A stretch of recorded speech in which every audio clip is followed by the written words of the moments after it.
দেখো গিরি দেখো চেয়ে তরু মায়েলো দুর্গা হয়ে, সে নয় সামান্য মেয়ে। আজকে আমাদের ঠাকুর আনতে গেছিলাম পালবাড়িতে। আমরা দেখো প্রচুর ঠাকুর পালবাড়িতে রয়েছে তৈরি করা। সব ঠাকুরের প্রায় সব ঠাকুরেরই চোখ আঁকা হয়ে গেছে। এখন তো সব অনেক আগে থেকেই কাজ হয়ে যায়, শিল্পীরা এদিক ওদিক চলে যায়, বিভিন্ন জায়গায় কাজ করে বলে দেখো সব ঠাকুরের মুখগুলো রং করে চক্ষুদান হয়ে গেছে। আর এই ঠাকুরগুলো প্রায় কমপ্লিট হয়ে গেছে, শুধু সাজ পরানো। আর যেগুলো মাটির কাজ হবে, মাটির শাড়ি, সেগুলো রং বাকি রয়েছে। কত রকমের অসুর, কত রকমের সিংহ, কোনোটি হয়গ্রীব সিংহ, কোনোটি এমনি।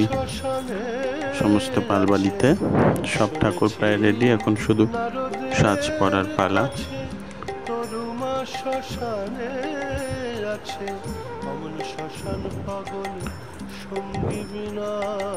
খুব সুন্দর ঠাকুরগুলো। এই ঠাকুরটিও দেখো চোখ মুখ সব রং হয়ে গিয়ে চক্ষুদান হয়ে গেছে।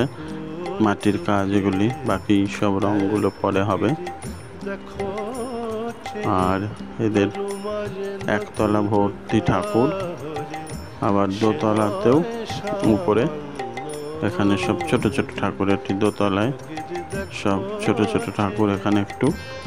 আর লক্ষ্মী গণেশ কার্তিকগুলো সিঙ্গেল সিঙ্গেল নামাতে সুবিধা হবে বলে এগুলো ছোটগুলো সব উপরে, আর বড় বড় মূর্তি যেগুলো সেগুলো সব নিচে।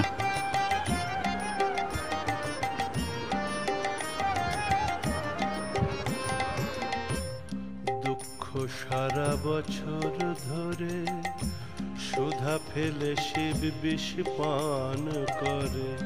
দুঃখ সারা বছর ধরে সুধা ফেলে শিব বিষ পান করে। এগুলো সব চালচিত্রে কলকা লাগানো হয়ে গেছে। দেখো চালচিত্রগুলো। আমরা গঙ্গায় গিয়েছিলাম স্নান করতে, ঠিক ওইখানে একটি জায়গায় গঙ্গার পাড়ে সুন্দর গলি মতো, ওইখানে সব চালচিত্রগুলো রেখে এরা চালচিত্রর কাজ সব রেডি করে দিয়েছে সব। অবশেষে আমাদের ঠাকুর তোলা হয়ে গেছে গাড়িতেই। দেখো আমরা ঠাকুর নিয়ে এবার আস্তে আস্তে আশ্রমের দিকে রওনা হচ্ছি। আমাদের মা চলে আসছেন আশ্রমে।